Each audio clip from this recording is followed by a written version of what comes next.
뭐 4-4의 1단원이고 페이지가 424쪽. 424.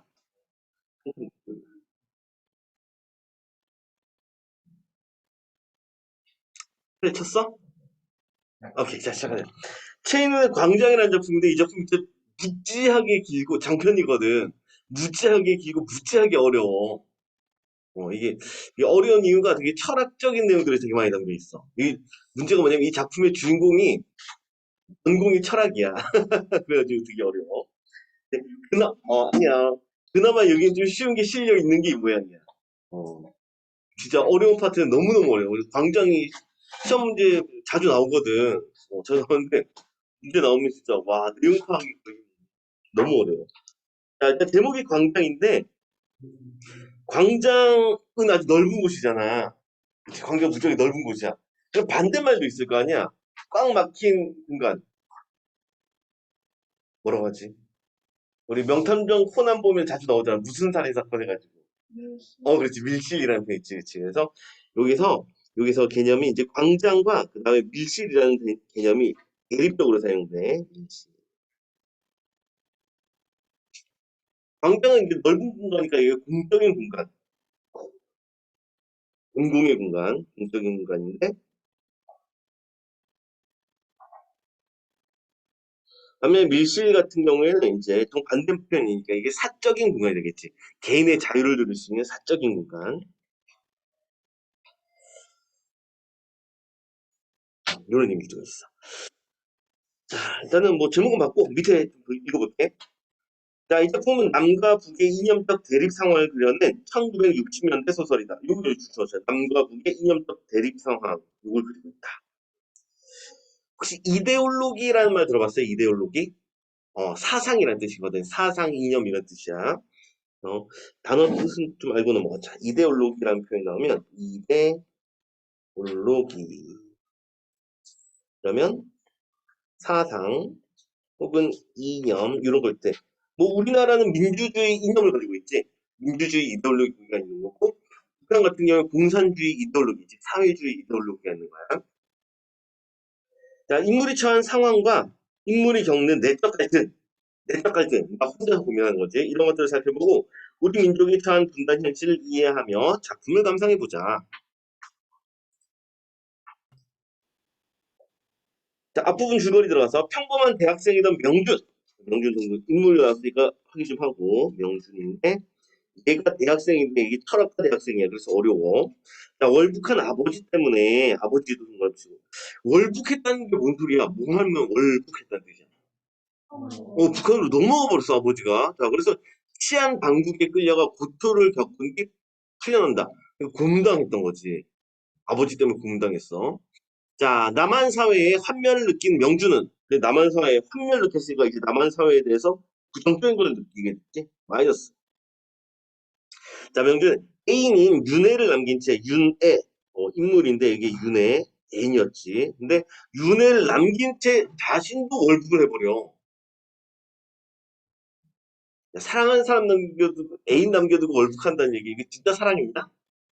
아니지, 그렇지. 이게 윤애는 어, 좀 그렇지만 어쨌든 버려졌어. 윤회를 버린 거야. 자, 그리고 월북을 하면 노동신문의 기자로 일하게 되지만 이제 직업이 기자였던 거지. 자, 그렇지만 현실 속에서 이념이 왜곡돼요. 이념, 이데올로기, 사상이 왜곡되어 개인의 개성과 자유를 허용하지 않는 획일적인 북한 사회의 현실에 실망하고 방황하게 된다.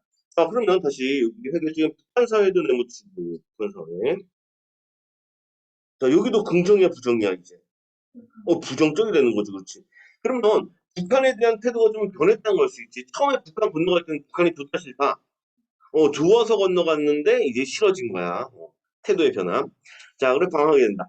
이런 상황에서 명주는 북에서 만난 은혜와의 사랑을 통해 삶의 돌파구를 타지를 하지만 자, 그러면 새로운 애인이 또 생겼지. 은혜와의 사랑이라고 했지.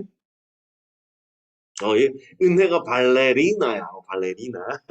자, 그래서 얘와의 사랑을 통해 삶의 돌파구를 차지를 하지만 은혜가 유학을 떠나게 돼. 우리 발레리나들이 보통 유학 간다고 하면 어느 나라로 갈까? 북한이니까. 그렇지. 북한이니까 갈 수 있는 데가 러시아겠지, 그렇지. 소련. 예전 구소련. 러시아 또 발레단 유명하잖아. 그렇지. 그래서 저 유학을 떠나게 되면서 이마저도 좌절된다. 자, 6.25 전쟁이 일어나 이제 시대적 배경 확인 좀 했고 이건 시대적 배경 6.25 전쟁. 자, 전쟁이 일어나 인민군 장교로 전쟁에 참여하게 된 명주는 나름대로 장교지 높은 직책이야. 왜? 걔는 배운 사람이잖아. 근데 요즘 뭐 대학생이라면 뭐 대학생까지 거 우리 형 오빠 누님도 대학생인데 이런 느낌인데 이 당시만 해도 대학생이 엄청난 지식이었어.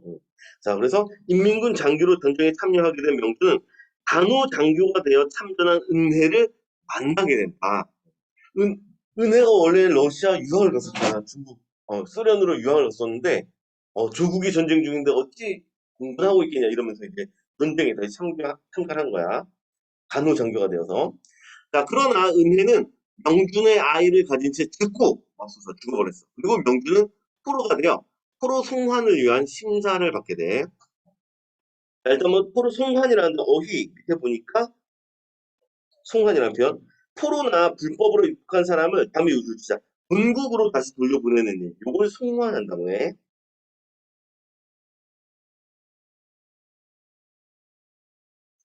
정리됐으면 다시 돌아와서. 자, 그럼 명준이 그 송환이 되면 원래는 어디로 송환이 되어야겠어? 북한으로 송환되는 게 정상이지. 현재 북한 사람이 됐으니까. 자, 들어서 결정. 심사받는 과정이야. 자, 방한 생김새는 통로보다 조금 높게 설득자들이 앉아있고, 이 설득자들, 인물들 왔으니 동점하고, 얘들, 어느 나라 사람들? 다시. 북한. 그렇지. 북한 설득자들이야. 설득자들이야. 북한 측. 설득자들이 앉아있고, 포로는 왼편으로 들어와서 바른 편으로 빠지게 되었다. 왼편, 바른 편 이렇게 하는데, 왼손 있지? 왼손의 반대말은? 오른손. 그렇지. 옛날 사람들 오른손이 바르다고 생각했거든. 그래서 오른손으로만 반복했지. 자, 그래서 오른편으로 빠지게 되어 있다. 자, 네 사람의 공산군 장교, 그다음에 국민복을 입은 중공 대표가 한 사람. 공산군 장교는 알 것 같고 이제 중공이라면 어느 나라? 중국 대표가 해서 총 이렇게 합쳐서 5명. 자, 그들 앞에 가서 걸음을 멈춘다. 앞에 앉은 장교가 부드럽게 웃으면서 말한다. 자, 일단 서술어만 잠깐 볼게요. 서술어. 자, 넘어가기 전에 서술어 잠깐 보자. 빠지게 돼 있다. 그 다음에 멈춘다. 그 다음에 말한다. 이렇게 했거든. 서술상의 특징 뭐가 좀 보여? 뭐가 보여? 그렇지. 현재 시제, 그렇지. 시제가 현재 시제로 나타나. 현재 시제로 나타나니까 어떤 효과가 있겠어? 그렇지. 생동감, 그렇지. 생동감, 현장감, 이런 것들이 잘 나타나. 동무, 앉으시오. 근데 명주 움직이지 않아. 동무는 어느 쪽으로 하겠어? 북한 사투를 못하겠네. 동무는 어느 쪽으로 하겠어? 중립국. 자, 그들은 서로 쳐다본다. 서로 쳐다본다는 이 대답이 예상했던 대답이야? 예상하지 못했던 대답이야? 예상을 못했다는 얘기지, 그치? 그래서 이거 일단은 여기 담긴 심정은 의외라는 심정, 의외임. 이런 심정이 담겨 있을 테고, 자, 조금만 더 생각해 보면 우리 요 쳐다본 행위를 통해서 이들의 심정을 알려주잖아. 직접 제시야, 간접 제시야? 오케이, 간접 제시.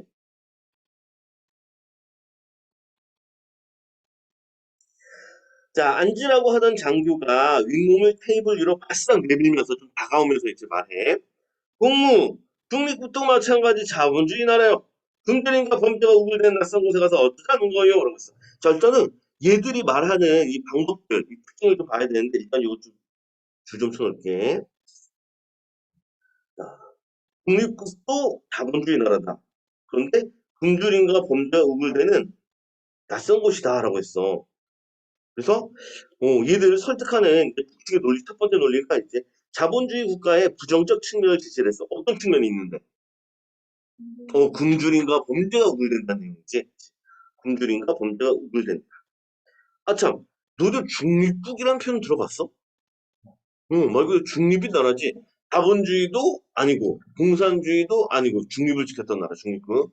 보통 이제 뭐 제3세계라고 해서 뭐 저쪽이 동남아 쪽, 저기 뭐 인도 뭐 이런 쪽 있잖아. 그 동네였어, 그 동네.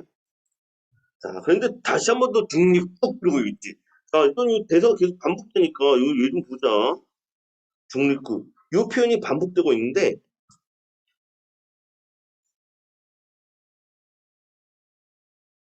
같은 말 했던 말 또 할 때 어떤 효과가 있어? 강조를 하는 거지, 그치? 그래서 자신의 생각을 강조를 하고 얘 아주 단호한 태도가 나타나.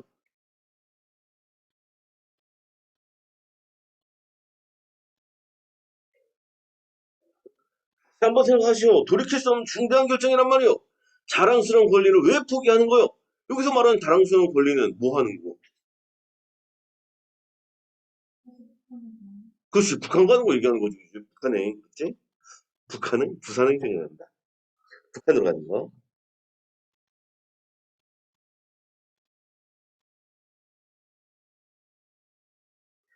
북한 선택하기 권리를 왜 포기하는 거요? 그때 또 독립국 이랬어. 아주 단호해. 자, 넘어가 보자.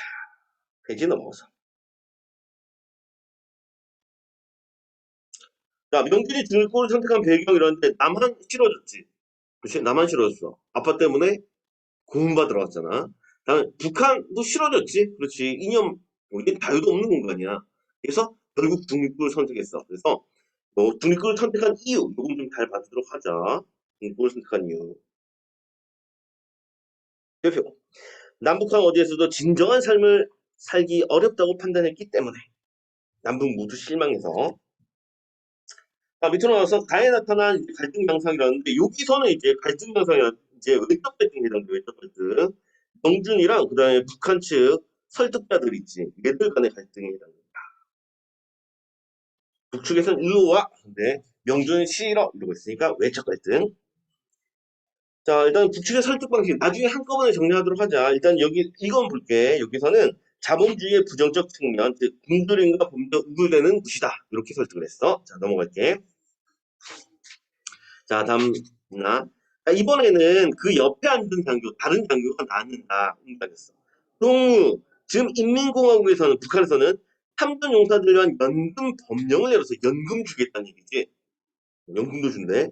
동무는 누구보다 먼저 일터를 가지게 될 것이며, 국민의 영으로 존경받을 것이요. 라고 해서 이 부분 역시 설득과 관련해서 중요구절.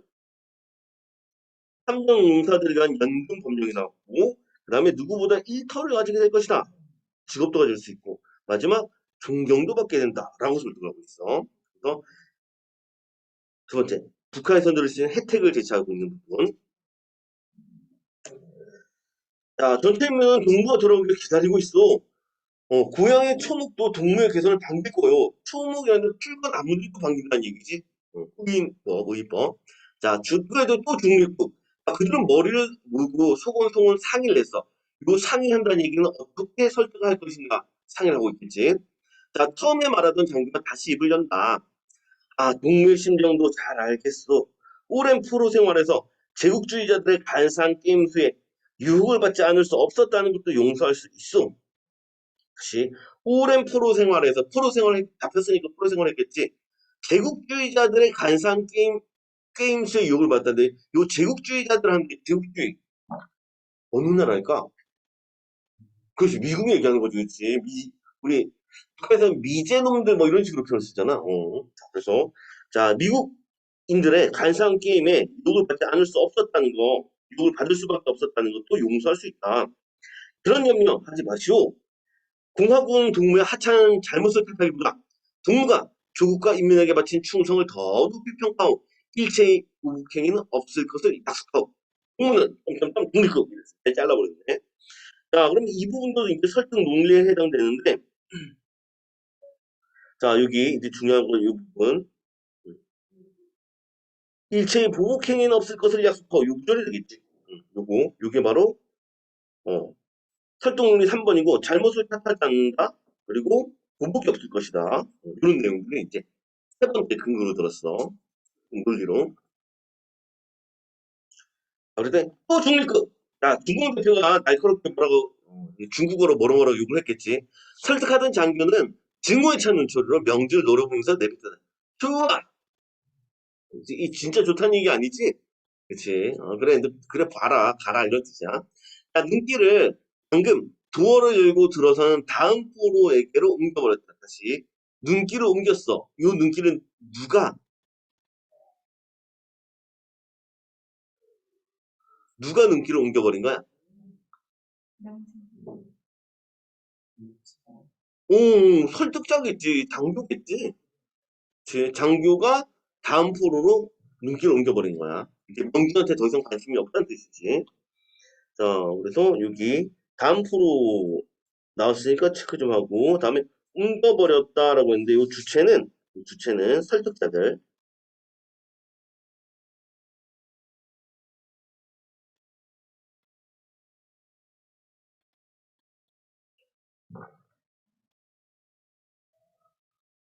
자, 였으면 좀 올려서. 자, 아까부터 그는 설득자들에게 간단한 한마디만 되풀이 대꾸하면서 지금 다른 천막에서 동시에 진행되고 있을 광경을 그려보고 있었다. 그리고 그 자리에도 자기를 세워보고 있었다. 자, 일단 여기서 좀 특이한 게 있어. 자, 간단한 말만 되풀이하면서 지금 다른 천막에서 동시에 진행되고 있을 관계를 그려보고 있다고 했잖아. 그치? 여기 좀 주시자. 그걸 그려보고 있었다. 그리고 그 자리에도 자기를 세워보고 있었다라고 했어. 그리고 이제 다음 내용이 나오거든. 그러면 이 장면은 실제 현재 일어나고 있는 사건이야, 상상이야? 상상에 해당돼. 그래서 북한 부분은 실제로 있었던 일, 그다음에 남한의 설득 부분은 이건 상상으로 구성이 돼 있어. 이런 구성이 좀 특이하고. 자, 그리고 이제 뭐 그라는 표현 나왔으니까 조금만 더 보자. 그라는 표현 나왔으니까 우리 지금까지 읽었는데 나란 인물이 있었어, 없었어? 없었지, 그렇지. 몇 인칭, 3인칭 시점이고. 그다음에 보니까 명준의 정서, 명준의 심리가 나와 안 나와? 그려보고 있다, 자기를 세워보고 있다. 이거 누구의 내면이야? 명준의 내면 심리가 나왔지. 그치? 명준의 머릿속이 나왔단 말이야. 여기까지 했어? 그럼 여기 3인칭 시점 중에서 어느 거겠어? 그렇지. 전지적 작가 시점에 해당된다, 이거.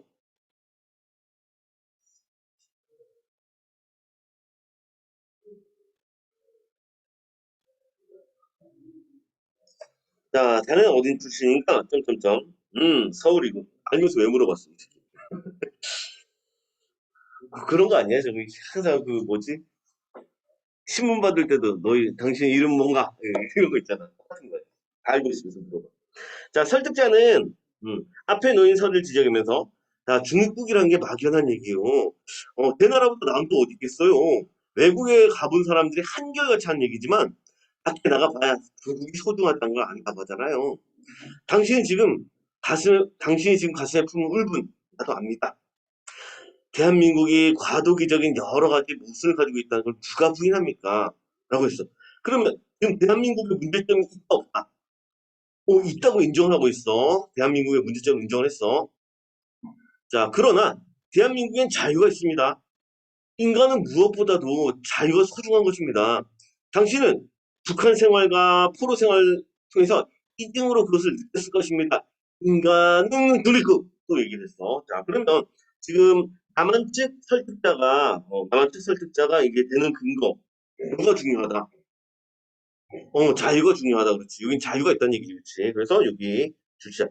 대한민국엔 자유가 있습니다. 그래서 이 내용.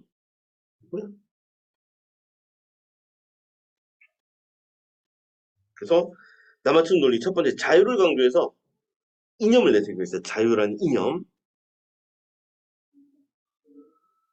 자, 그래서 중립국이라고 얘기를 했고 넘어가자. 참고로 지금 이거 실제 대사라고 상상이라고? 상상이야, 상상. 이거 다 상상이다, 이 부분은.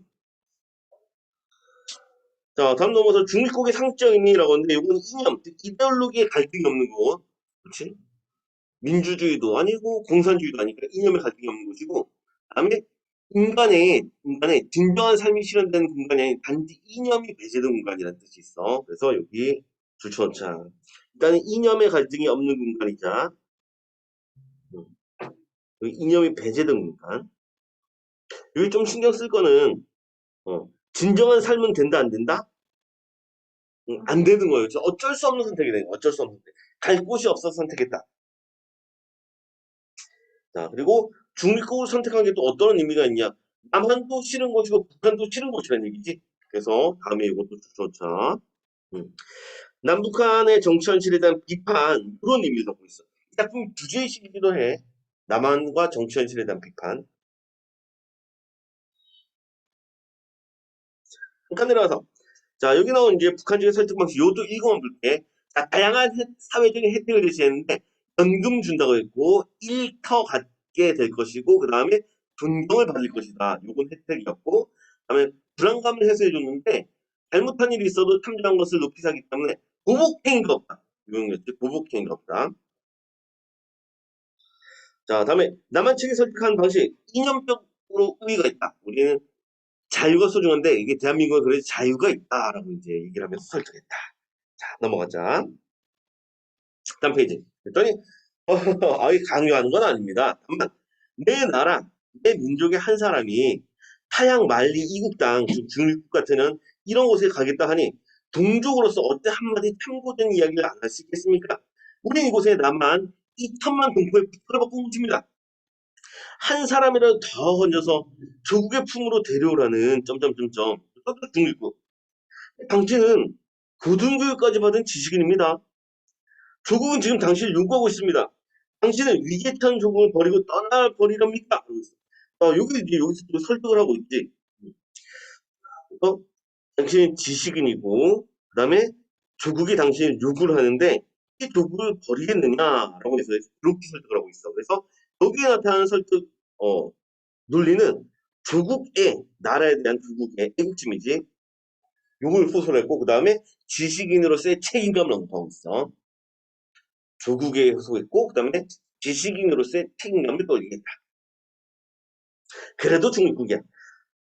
자, 지식인일수록 불만이 많은 법입니다. 그러나, 그렇다고 제 몸을 없애버리겠습니까? 종기가 났다고 말이지요. 음.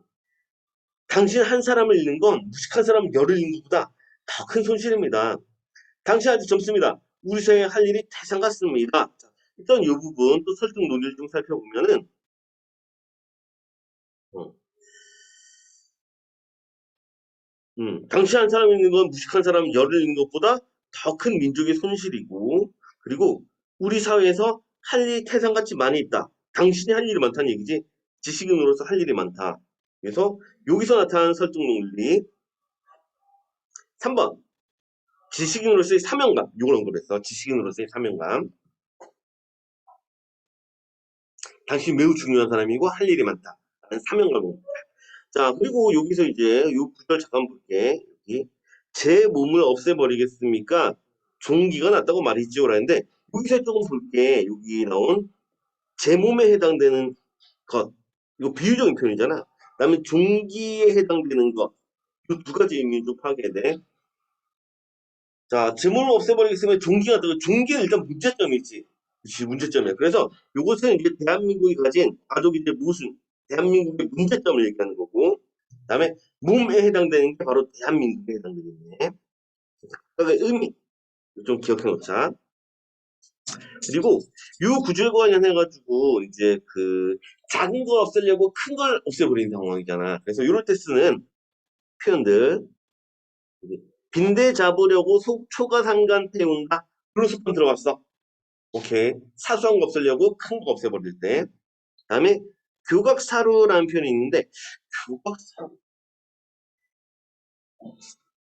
교각사루 이거 무슨 뜻이야? 한자성을 안 해가지고 모르지. 교각 바로잡다는 교정한다는 뜻이야. 각은 뿔이야. 살우는 알 것 같은데 이 정도 한자는 알 것 같은데 살우 우자는 알고 있지 않아? 우자? 어두자 말고 또 우리 좋아하는 거. 소우자 그렇지. 살은 죽인다는 뜻이야. 그래서 어, 옆에다가 검은색으로 뜻만 적어놓자. 요각사루는 횃불을 횃불을 바로 잡으려다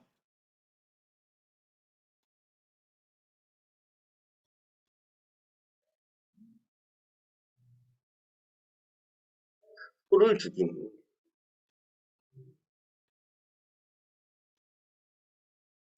횃불이 약간 이렇게 휘어져 있었나 봐. 이거 바로 잡으려다가 소가 죽게 되는 상황. 이게 교각 사료에 해당돼.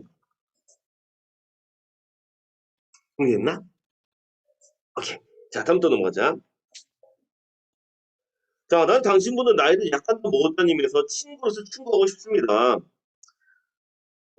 조국의 품으로 돌아와서 조국을 대건하는 일꾼이 되십시오. 낯선 땅에 가서 고생하느니 그쪽이 당신 개인으로서도 행복이라는 걸 믿어 의심치 않습니다. 난 당신을 처음 봤을 때 대단히 인상이 마음에 들었습니다. 뭐 어떻게 생각하지 마시죠. 난 동생처럼 여겼단 말입니다. 아니, 남한에 오는 경우에 개인적인 조력을 제공할 용의가 있습니다. 어떻습니까? 자, 그래서 이 부분에 또 이제 설득 논리를 좀 살펴보면은 나이 좀 더 먹어가지고 내가 친구로서 이제 충고를 해야겠다. 그리고 동생처럼 여겼다. 친근감이 좀 느껴졌다는 얘기지.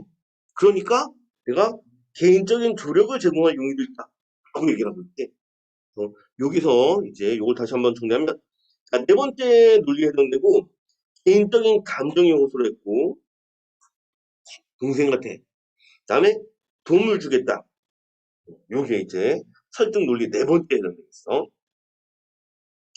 자, 명주는 고개를 터들고 반대를 타게 된 천막 천장을 올려다 본다. 계속 상상하는 거지. 상상 장면이고. 자, 한층 가락을 낮춘 목소리로 혼잣말로 외든 나직이 말할 것이다. 계속 상상이야. 독립국. 자, 설득자는 손에 들어있던 연필꼭지로 테이블을 툭 치며 곁에 앉은 미군을 돌아볼 것이다. 추측하고 있어. 미군 어깨를 추스리면 눈을 찡긋하겠지. 다 추측이야. 자, 나오는 문 앞에서 서기에 책상 위에 놓인 명부의 이름을 적고 한막을 나서자. 서기라는 표현 들어봤어? 서기?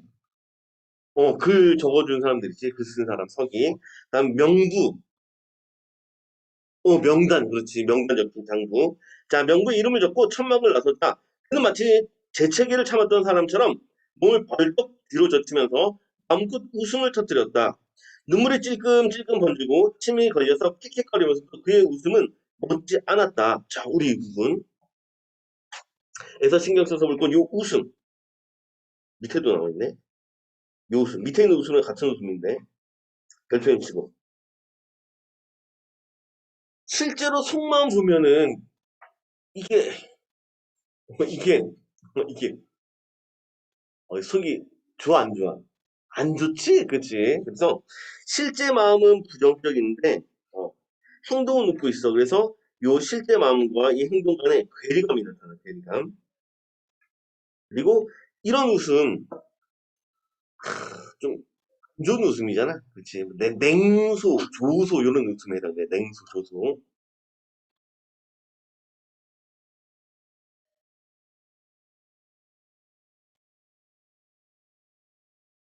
조소라는 단어 우리 종종 본 적 있나? 조소 뭔 뜻이었어? 조소하다. 우리 새들도 세상을 뜨는구나 하면서 본 적 있었던 것 같은데. 비웃음, 비웃음, 조소는 비웃음. 이왕 하는 거 어휘 하나만 더 짚고 넘어가자. 스스로에 대해서 비웃음 뭐라고 해?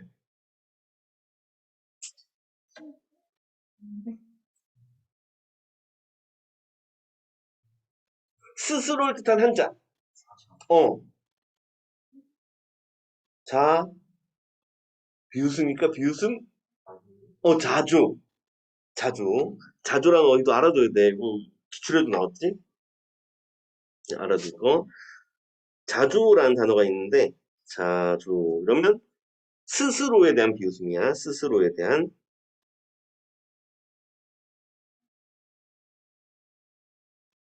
비웃음.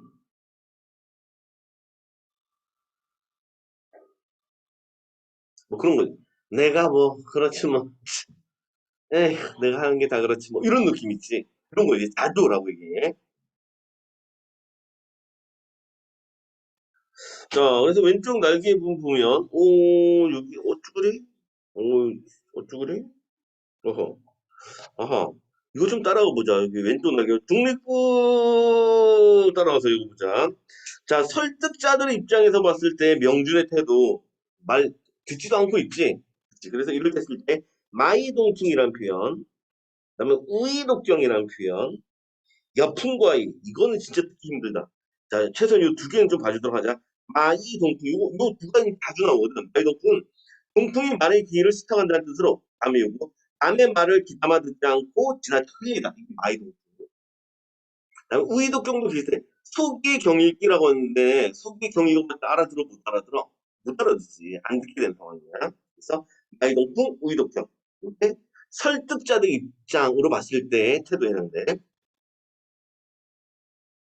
자, 그리고 명준이 천막을 나서면서 웃음을 터뜨리는 이유는 뭐냐면 중립국을 선택한 자신의 행위에 대한 자조적인 웃음. 여기서 좋자. 중립국을 선택한 자신의 행위에 대한 자조적인 웃음에 해당되거든. 그 자조 뭔 뜻이라 그랬지? 스스로를 비우는 웃음에 해당돼.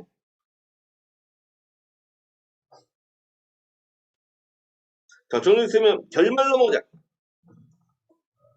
자, 펼쳐진 부채가 있다는데 부채, 요거 상징적인 게 되게 중요하다. 여기서 부채, 네모치게 펼치고 요거 자체가 명준의 삶 자체를 나타내. 명준의 삶.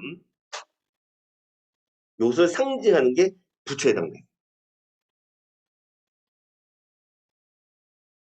그래서 부채의 끝 넓은 테두리 쪽을이라고 했어. 우리 부채 어떻게 생겼는지 다들 알고 있지? 이렇게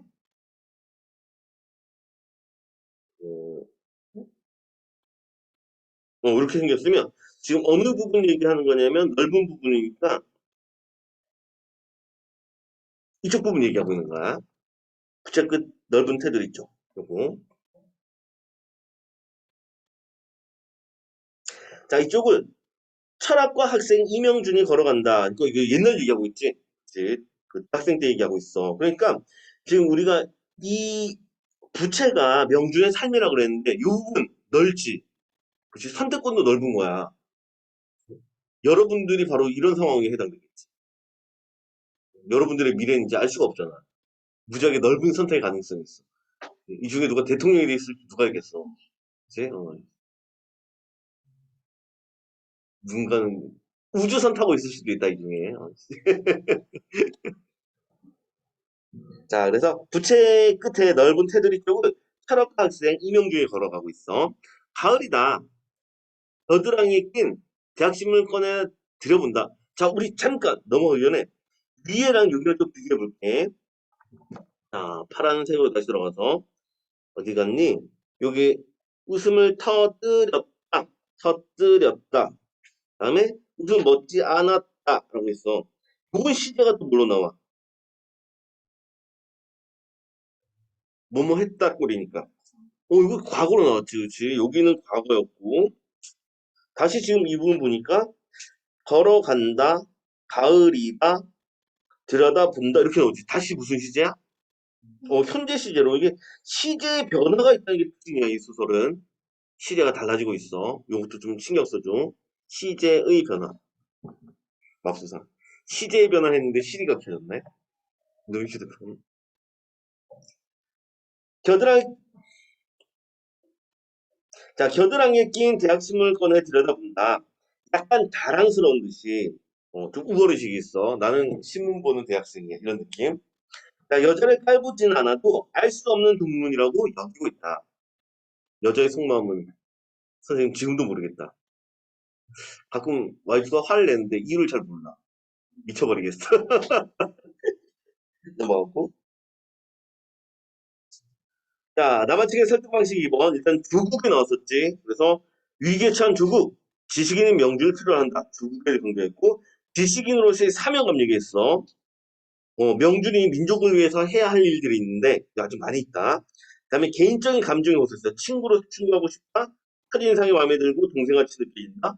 그다음에 개인적인 조력을 약속하겠다. 이런 것들은 개인적 감정에 호소하는 부분이야. 그래서 이런 설득 방식들이 있는데 이런 것들이 어느 구절과 연관이 있는지 좀 잘 봐두면 되겠어. 자, 포로 송환 심사에 대한 명준의 태도. 양측 대표자의 질문에 중립국, 중립국, 중립국 반복했어.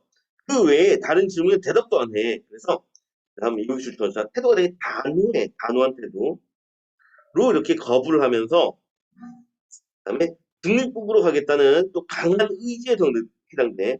반복을 했으니까 강조가 되는 거잖아. 자신의 강한 의지를 잘 드러내는 거야. 이렇게 됐어? 오케이. 밑에 좀 볼게. 자, 이 작품 지금 우리는 지금 현재 이 장면 그 포로 송환 장면을 보고 있지만 사실 이게 과거 장면이야. 과거 장면. 실제 현재가 어디냐면 중립국을 선택하면서 있으면 실제로 어디 진짜 작품을 이제 전문을 읽어보잖아. 현재가 어디냐면 현재가 중립국으로 가는 배 안이 현재야. 나머지 이 작품 전체가 싸그리 몽땅 과거 해당이야. 되게 특이한 구성이지. 그래서 현재에 해당되는 게 중립국행, 중립국행 배위가 현재고 나머지는 전부 다 과거. 자, 그래서 밑에 내려가 보면 자, 공평한 작품 전체를 놓고 봤을 때 현재 시점에서 이야기가 진행되다 과거 이야기로 돌아가고 있어. 그래서 여기 주시자. 역순행적 구성 방식이야. 작품 전체적으로 역순행적 구성 방식. 자, 그래서 즉 명준이 중립국을 선택하게 된 현재의 결과를 먼저 제시를 했고 그리고 과거 해석을 통해 이 선택하게 되는 과정, 결과, 그 다음 과정 이런 식으로 비구성이다. 넘어갈까? 음. 참 광장이 이게 필독서여서 좀 읽어보긴 해야 되는데 선생님 뽑아줄 수가 없어. 이거 사가지고 읽어야 돼. 아까 얘기했듯이 장편이 더 삐짝이 길다. 그래서 나중에 책 사가지고 좀 읽어보도록 해. 자, 넘기자. 자, 책을 모으고 미라를 구경하러 다닌다. 책도 모으고 대학생이니까 또 이런 것들 재밌는 것도 구경하러 다니고. 자, 정치는 경멸하고 있다. 그 경멸이 실은 강한 관심과 아버지 일 때문에 그런 모양으로 나타난 것인 줄 알고 있다. 그러니까 여기도 경멸을 하고 있는데 이 내용이 되게 다양해. 경멸도 있고, 체크를 이렇게 하자. 경멸도 있고 강한 관심도 있어.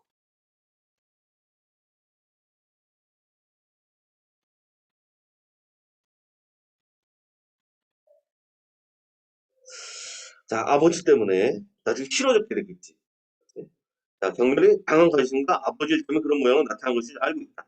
다음에 부채 안쪽 좀 더 좁은 너비에 바다가 보이는 분지가 있다. 자, 그래서 가장 넓은 패드를 보면 약간 안쪽이지. 그치? 삶의 선택폭이 좀 더 넓어졌어, 좁아졌어? 좁아진 상황이야. 어, 요거 확인 좀 해놓자. 잠깐만 있어보자. 앞장을 다시 들어갈게. 앞장 다시 들어가서, 체크를 하긴 했구나. 여기서 그렇게 형광펜으로 체크를 하자.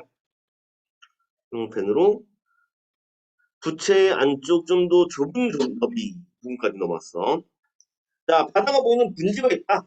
형제가 있어. 거기에서 보면 알맹이가 나오고 있고, 윤혜에게 말하고 있다. 윤혜. 애인이었지? 윤혜, 날 믿어줘. 알몸으로 날, 이 새끼, 뭐 하자는 거야, 이거.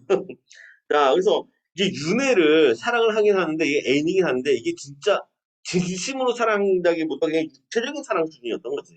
그치? 그래서 검색으로만 정리하고 넘어가자. 알몸으로 날 믿어줘. 이게 그게 육체적인 사랑이야. 그러니까 버리고 갔겠지.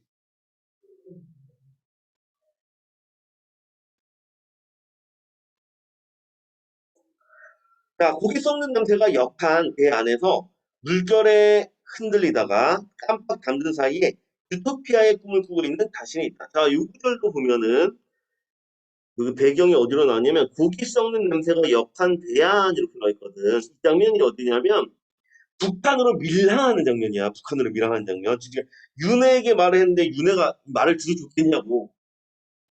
안 들어줬겠지? 그렇지. 새끼 꺼져버려 이랬겠지. 그래서 이제 밀항을 하고 있는 상황이야. 밑에 북한으로 밀항하던 때에 출처였고 이거 해상 장면이지. 전체 다 해상이야. 야, 유토피아의 꿈을 꾸고 있는데 북한으로 밀항하고 있으니까 유토피아 여기 어디겠어? 북한으로 보고 있는 거지. 그렇지? 그래서 일단 유토피아는 이상향이라는 뜻인 건 알고 있고 여기서는 유토피아가 검색으로 줄치고 북한이라고 정리해 놓자. 이따만 해도 북한에 대해서 긍정적 태도였던 거지. 이따만 해도 좋았던 거야. 가면 살만할 거야. 좋을 거야. 자, 조선인 꼴호주 숙소의 창에서 꼬로즈, 콜호지라고 나오는데, 요거, 이게 집단 숙소에 해당되거든. 단어만 보고 넘어갈게. 뚝뚝뚝. 여기. 콜호즈, 콜호스, 이렇게 부르는데, 집단 농장. 그냥 진짜 집단 농장.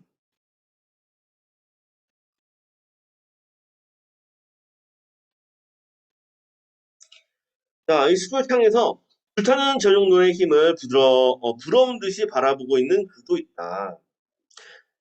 그리고 구겨진 바바리 코트 속에 시래기처럼 바랜 심장을 안고 은혜가 기다리는 하숙으로 돌아가고 있는 9월의 어느 저녁이 있다. 이런 그도 있고 이런 그도 있는 거지. 그치? 일단은 요걸 다시 보면 조선인 코로니 숙소에 향해서 불타는 저녁노래의 힘을 부러운 듯이 바라보고 있는 그 힘, 부럽다. 이런 정서 있었고 그다음에 요 구절도 들춰보고 구겨진 바바리 코트 속에 시래기처럼 바랜 심정이래. 그럼 이 정서는 긍정이야, 부정이야? 부정이 되겠지, 그렇지. 이때 이제 부정적인 마음이 잘 드러나. 그래서 북한 사회에 실망한 모습. 자, 그리고 은혜. 두 번째 애인이었지, 북한 애인.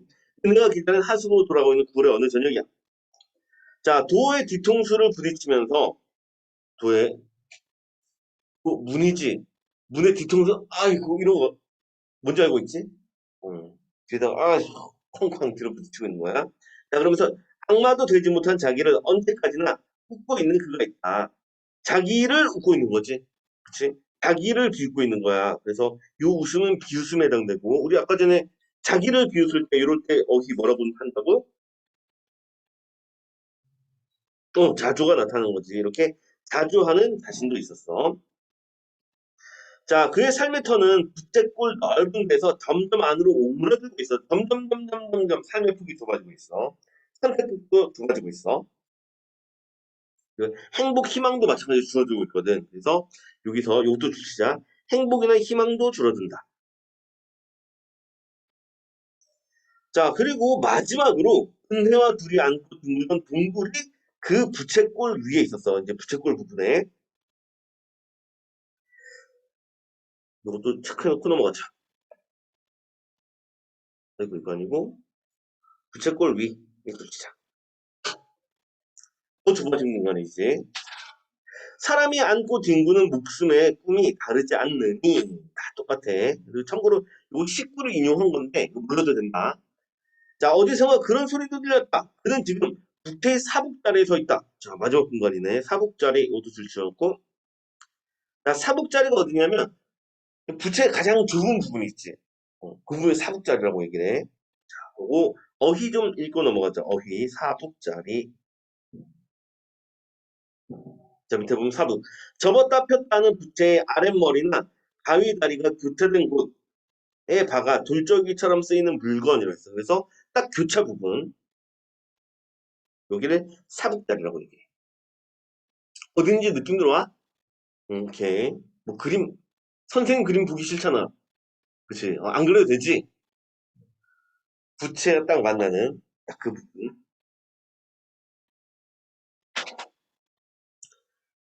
자, 그러면 더 이상 갈 곳이 없는 상황이지. 그치? 더 이상 갈 곳이 없는 상황이야. 자, 삶의 광정은 좁아지다 못해 끝내 그의 두 발바닥이 차지한 넓이가 되고 말았다. 아주 막다른 상황을 나타내. 자, 여기서 여기 사북자리가 의미하는 거 막다른 상황. 이게 바로 사북자리의 의미다. 그래서 자, 이제는 모르는 나라, 아무도 자기를 알리 없는 먼 나라로 가서 전혀 새 사람이 되기 위해 이 배를 탔다. 이 배, 중립궁의 배가 되는 거지. 사람은 모르는 사람들 사이에서는 자기 성격까지도 마음대로 골라 잡을 수 있다고 믿는다. 너희들 저기 신학기 시작될 때 딱 그 느낌 있지. 이제 친구들 많이 사귀어야지 뭐 이런 느낌 있잖아. 평소에 성격이 좀 소심한데 올해는 내가 좀 어떻게 좀 이렇게 좀 친구들과 잘 어울려 봐야지 이런 느낌이야. 자, 성격을 골라잡다니 모든 일이 잘 될 터이다. 이거 줄터 자, 모든 일이 잘 될 터이다. 긍정 부정? 매우 긍정적으로 생각하고 있지. 그치? 그래서 우리 앞일이 좋게 이루어질 거라고 믿을 때 이런 성격을 뭐뭐다 이런 표현 쓰지. 다 잘 될 거야. 긍정적 또 오케이. 낙관적이란 말이지. 낙관적. 반대말은 뭐라고 하지? 비관적, 그렇지. 자, 여기는 낙관적 태도가 있어. 다만, 한 가지만 없었다면, 그는 두 마리 새들을 방금까지 알아보지 못한 것이다. 두 마리 새들 나와 있는데 바닷가에 있는 새잖아. 이 새 누구겠어? 갈매기들이 있는 거야. 자, 무덤 속에서 몸을 푼 한 여자의 용기를, 방금 태어난 아기를 한 팔로 보듬고 다른 팔로 무덤을 깨뜨리고 하늘 높이 치솟는 여자를, 그리고 마침내 그를 찾아내고야만 그들의 사랑을. 자, 다시. 자, 그럼 여기서 이제 두 마리의 새들, 네오치가 별표현 치자. 되게 뚱딴지 같은 소리하고 그 무덤 속에서 몸을 풀었다니. 우리 무덤 속에 있다는 얘기는 사람이 죽은 거지. 몸을 풀었다는 게 뭔 뜻이지? 그렇지. 그렇지. 우리도 몸 풀 수 있지. 그거 말고 여자가 몸을 풀었다고 하면 출산할 때 몸을 푼다고 했고, 출산. 그래서 실제로 은혜는 어떻게 했어? 죽었지. 그렇지. 근데 죽었는데 은혜가 무덤 속에서 몸을 풀고 여기를 찾았다고 생각하는 거야. 그래서 여기서 두 마리의 새들이라고 하는데 이 두 마리의 새들이 의미하는 게 은혜랑 그다음에 은혜가 가지고 있던 아기 있지. 아이. 딸. 그래서 두 마리의 새가 상징하는 게 뭐야? 얘들이 되는 거야. 그래서 그들이 마침내 그를 찾아냈다. 이제 명주를 찾아냈다고 생각하는 거야. 자, 돌아서서 마스트를 올려본다는데 마스트가 돛 달고 있지. 가운데 배 가운데 세워져 있는 기둥 돛대. 자, 마스트를 올려다본다. 그들은 보이지 않는다. 여기서 그들, 여기 그들 누구지? 그렇지, 그렇지. 여기 두 마리 새 있다는 거야, 새들.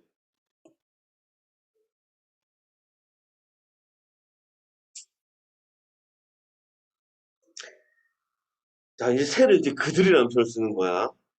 은혜랑 딸이라고 생각하니까. 자, 보이지 않는다. 바다를 본다. 큰 새와 꼬마 새, 각각 은혜랑 딸이 되는 거지. 바다를 향하여 미끄러지듯 내려오고 있다. 이제 촥 바다로. 바다. 그녀들이 마음껏 날아다니는 광경을 명주는 처음 알아본다. 그래서 바다의 의미가 이제 이렇게 만들어지는 거지. 바다의 의미. 그래서 여기서의 바다는 그들이 마음껏 날아다니는 광장인 건데, 여기서 바다의 의미. 제목도 우리 광장이잖아. 자, 그래서 여기서 바다 혹은 요 광장 의미하는 바는 사랑하는 이와 함께 할 수 있는 다음 줄자 사랑과 자유가 충만한 공간. 이게 바로 바다의 의미이자 광장의 의미가 되겠어. 사랑도 있고 자유도 있는 공간이 바다. 자, 그래서 처음 알아본다. 채골 사부까지 뒷걸음질 친 그는 지금 핑그르르 뒤로 돌아선다. 전환점이 되는 거지, 여기서는. 그렇지. 그래서 다시. 자, 사북이 있었는데, 부채꼴 사북이라는 공간이 이제 어떤 역할을 하냐면 전환점. 삶의 전환점이 되는 거야.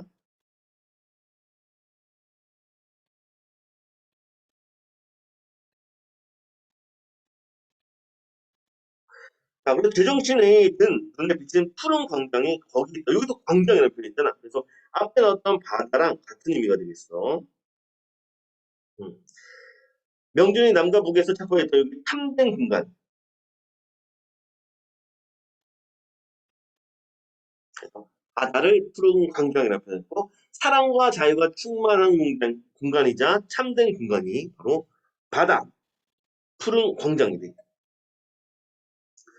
자, 자기가 무엇에 홀려 있음을 깨닫는다. 깨달았어. 그 넉넉한 뱃길에 여태껏 알아보지 못하고 숨바꼭질을 하고 피하려고도 하고 총으로 쏘려고까지 한 일을 생각하면 무엇에 쓰였던 게 틀림없다. 큰일 날 뻔했다. 자, 요 얘기가 갑자기 뭔 얘기냐면 여기부터 여기까지 묶어주고 이 갈매기들 얘기하는 거야. 새들. 갈매기 이걸 보고 숨으려고 했던 거고 그 다음에 피하려고 했던 거고 그 다음에 이 갈매기를 쏘려고 했던 거야. 그럼 이때는 갈매기에서 긍정적이었어, 부정적이었어? 부정적이었던 거지, 그렇지? 그래서 갈매기는 초반에는 부정적으로 나타나. 초반에는 부정적인 대상으로 나타나고 자신을 감시하는 대상으로 본 거야. 자신을 감시하는 대상.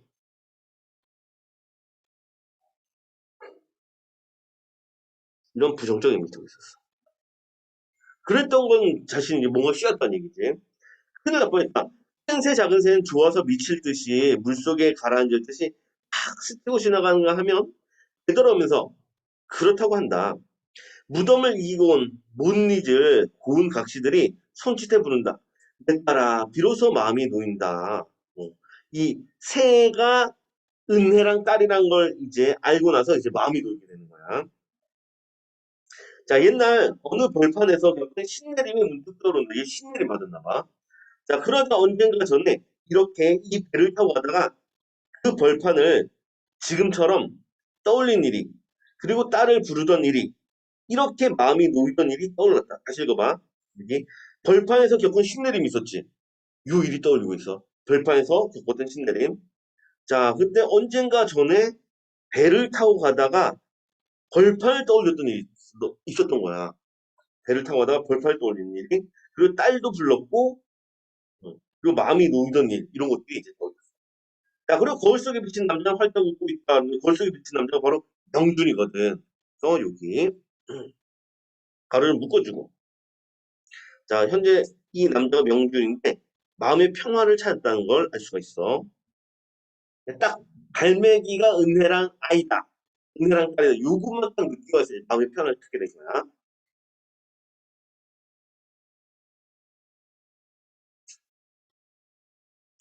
자, 넘어가서 자, 여기 푸른 광장의 상대는 이건 무지무지하게 중요하고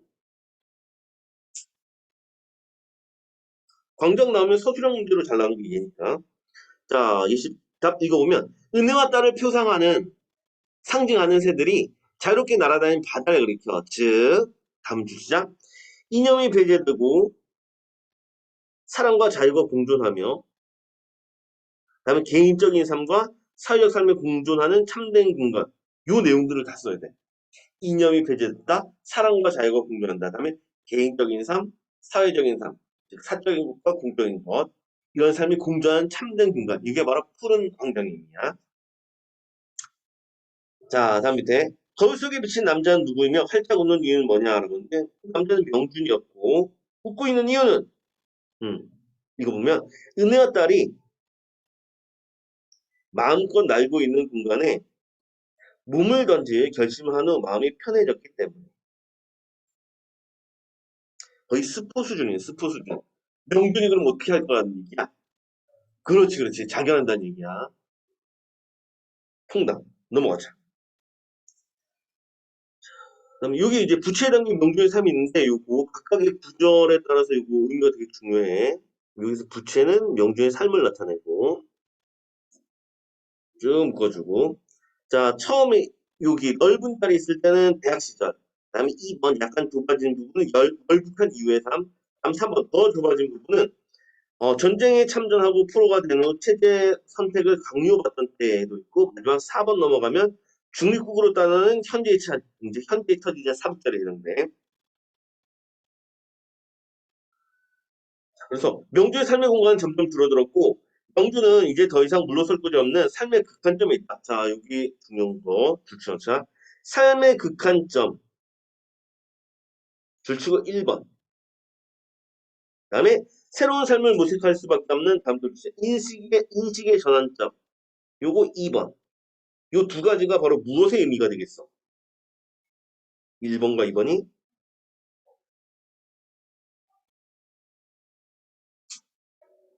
더 이상 갈 곳이 없는 곳, 생각이 바뀌는 곳 어딘데?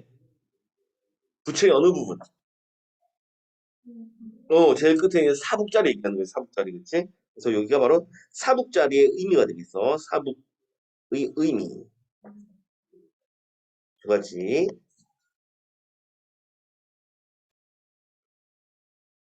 자, 밑에. 자, 두 마리 새의 의미 변화를 하는데, 첫 번째는 감시, 초반에 있는 의미가 감시자야.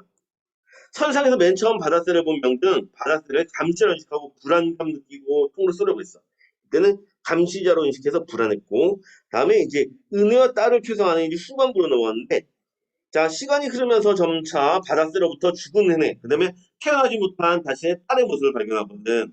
그래서 여기 명준이 아픈 사랑의 과거를 떠올리게 하는 매개체 역할도 해줘. 즉, 이 새를 통해서 은혜랑 딸을 떠올리지. 그러니까 회상의 매개체 역할을 할 수가 있는 거야. 수은 공격 또 나왔지? 중요해, 이거.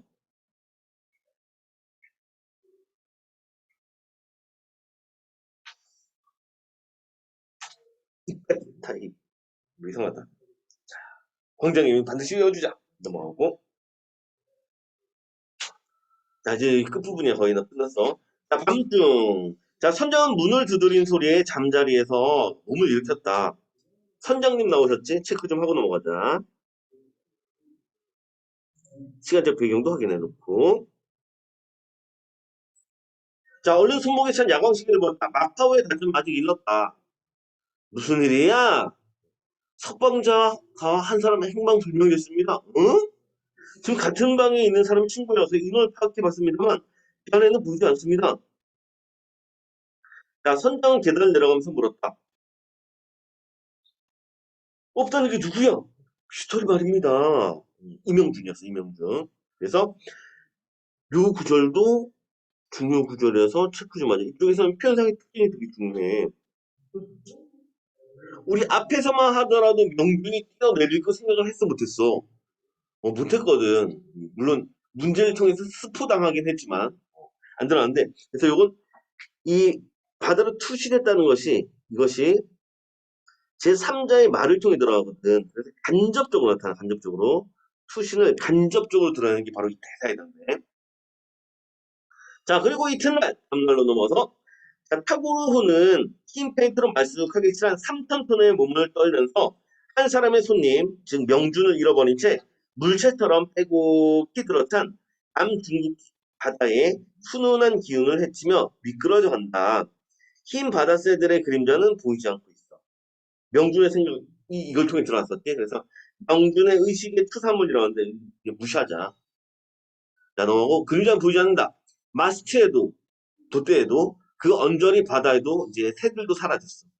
아마 마카오에서 다른 데로 가버린 모양이다.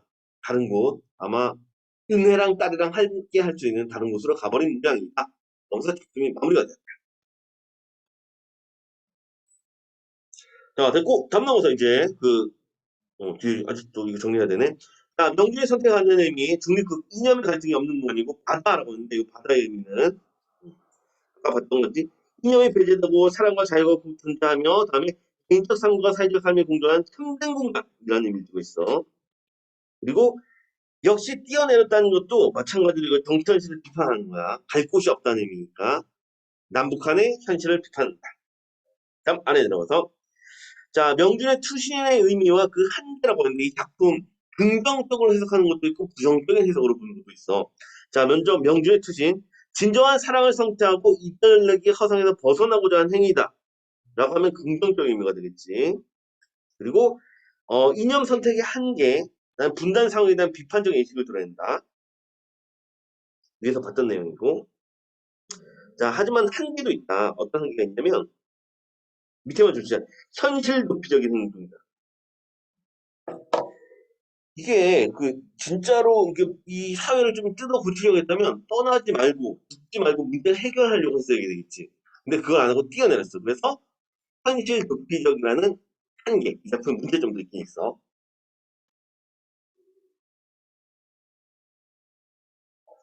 자, 밑으로 내려가서 좀 읽어볼게. 자, 광장 이 작품 되게 중요한 작품으로 평가되는데, 그 이유가 나와. 자, 광장 이전에도 남북 분단의 문제를 다룬 작품이 있었지만 전쟁으로 인한 개인과 사회의 상처를 그릴 뿐 남북한 이데올로기에 대한 평가할 수가 없었어. 워낙 이게 시대잖아. 그치? 근데 이에 비해서 광장은 그 틀을 뛰어넘어서 다음 주자 남북한 이데올로기의 대립과 실상을 비교하면서 그 속에서 인간의 삶을 파악하려고 했던 거. 이게 이 작품의 의의가 되겠어. 남북한 이데올로기를 모두 비판하는 특징이 있는 거지. 자, 됐으면 다음 넘어가서 학습활동 들어가자. 자, 감상록 1번. 자, 이 작품 감상하고 명준을 설득하기 위해 북측 남측에 내놓은 논리가 무엇인지 정리해보자라고 하는데 이거 중요하고 이건 지문을 통해서 같이 연결해줘야 돼. 지문을 통해서. 자, 먼저 북측의 논리. 자, 독립국도 자유분주의 나라라서, 나라라면서 자본주의 국가의 부정적 측면을 제시한 거기 첫 번째. 자본주의 국가의 부정적 측면을 제시했다. 다음 거, 명주에게 우선적으로 일터를 제공할 것이고, 그다음에 국민의 영우, 인민의 영우로 존경을 받을 거라며 다음 주자 북한에서 누릴 수 있는 권리를 제시한 게 여기 두 번째 설득한 거. 다음 마지막 일체의 보복행위를 하지 않을 것이다. 이게 이제 세 번째 근거에 해당되겠어. 첫 번째, 두 번째, 세 번째. 자, 그러면 이제 남쪽에 돌려 넘어가면 남한의 명주 같은 다음에 출시자 지식인이 필요하다 하면서 이제 조국에 구술을 했어. 조국에. 다음에 두 번째, 나만의 명주는 해야 할 일들이 많다며 다음 자 지식인으로서의 사명을 얘기했고 조국의 지식인으로서의 사명. 다음 마지막 명준에게 개인적인 조력을 제공하겠다. 여기 이제 세 번째. 그러면서 여기까지 세 번째로 하자. 첫 번째, 두 번째, 세 번째. 설득 근거가 각각 이렇게 되고 넘어가자. 자, 2번. 되게 중요하다. 여기 2번 전체가 다 중요하다.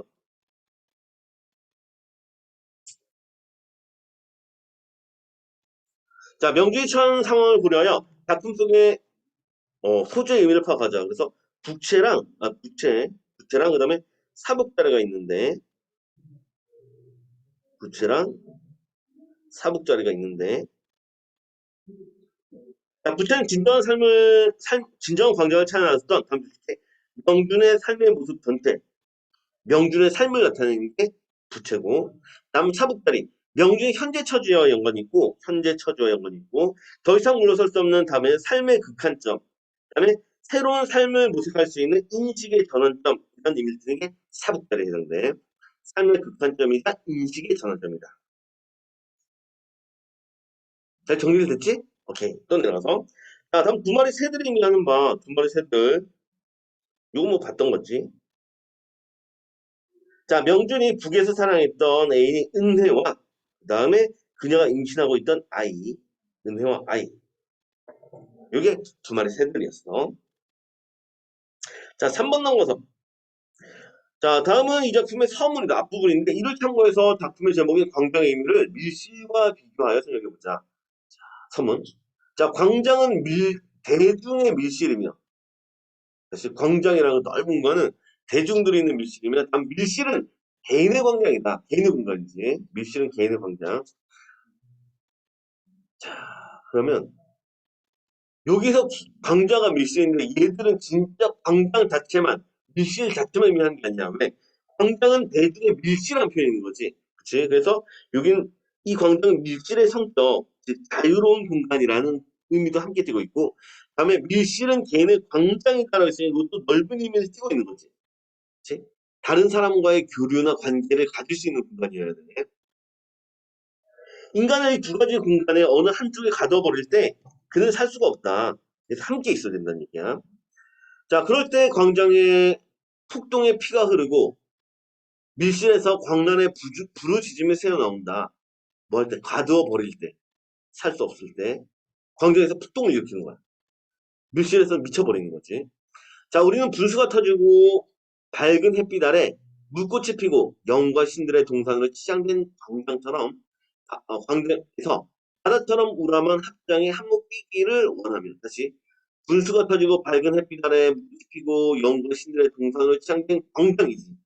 이제 여기 넓은 광장에서 우리도 한몫 끼기를 원한다는 얘기야. 그 우리 인간들은 우리 때문에 살 수 없다는 얘기지. 어딘가에 함께 살아갈 수밖에 없어. 넓은 곳이 필요해. 자, 그거 동시에 그와 똑같은 진실로 개인의 일기장과 저녁에 벗어놓은 채 태벽에 입고 간 애인의 장갑이 얹힌 침대에 걸터 앉아서 당장을 잊어버릴 수 있는 시간도 원하는 거야. 즉 개인의 시간도 원하게 되는 거지. 그래서 광장도 밀실도 모두 필요해. 넘어가자. 그래서 질문의 내용이 뭐냐면 광장의 의미를 밀실과 비교해서 생각해 보는 거야. 광장의 의미, 밀실과 비교해서. 그래서 밑에 자, 일단 광장은 공공의 장소로서 사회적 삶의 공간이야. 즉 공동체의 이념을 추구하며 바람직한 사회를 건설하는 공간으로 모든 의사결정이 사회적 소통을 통해서 이루어지지만 개인의 자유가 부재한 북한의 현실 관려 있다.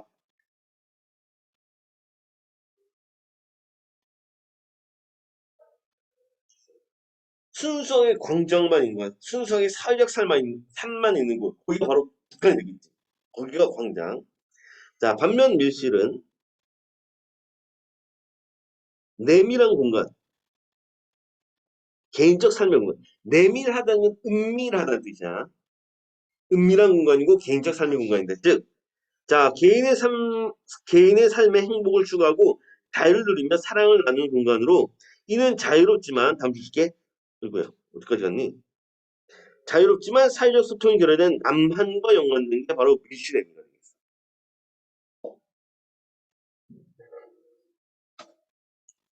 광장의 의미와 밀실의 의미 이거 중요하다. 잡아두자.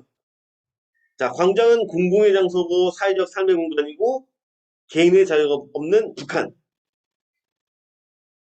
반면의 밀실은 내밀한 공간이고 개인적 삶의 공간이고 그래서 자유롭지만 사회적 소통이 결여된 남한. 이렇게 돼. 그리고 우리가 신경 쓸 게 뭐냐면은 이 작품에서 말하는 푸른 광장 있지. 예? 국과 그 푸른 광장은 요 두 가지가 결합된 공간이던데.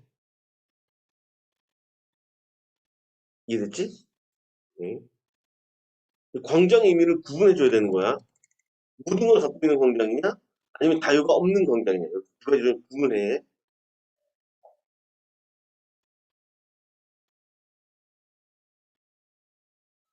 요 4번까지 하면 될 거야. 4번까지 하면 끝나는 것 같아.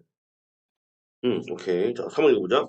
자, 다음 질문 기사를 읽고 명준이 중국을 선택한 것에 생각해보자. 자, 쭉 읽어볼게. 자, 제3국행 포로의 어제 오늘. 자, 1954년 2월 20일 6.25 전쟁 당시 전쟁 포로였던 88명이 인도행 배에 몸을 실었다. 북한군과 남한군 포로 76명은 남북 어디로도 가기를 원치 않았고, 다시 남북 어디 묻히는 거야. 그래서 중국군 포로 12명도 또한 마찬가지였다. 그래서 총 88명. 이들은 갈등과 대립의 한편에 서기를 거부하고, 그리고 제3의 선택을 했던 것이다. 그러나 이들은 뚜렷한 사상적 지향에 따라 중국을 선택했다기보다 전쟁이 없는 곳으로 가고 싶어 제3국을 선택하다는 의견이 많았다. 자, 이렇듯 뜻하지도 않게 인도, 브라질, 아르헨티나 등으로 이미 1세대가 된 이들 가운데 일본은 현지에서 나름대로 탄탄한 기반을 잡았다. 그러나 어디에도 뿌리를 내리지 못한 채 전쟁의 상처를 보듬고 살아가는 이들도 많이 있어. 네. 자, 명진이 중립국을 선택한 이유 두 번째 넘어갈게. 중립국 선택한 이유 남북한 모두 싫어서지. 남북한 모두 싫어서. 그래서 밑에서 자 밑에 두 번째 줄 끝에 명진이 중립국을 선택한 것은 다음 줄지자 남한과 북한 어느 사회에서도 자신이 살아갈 수 없다는 절망적 인식 때문에.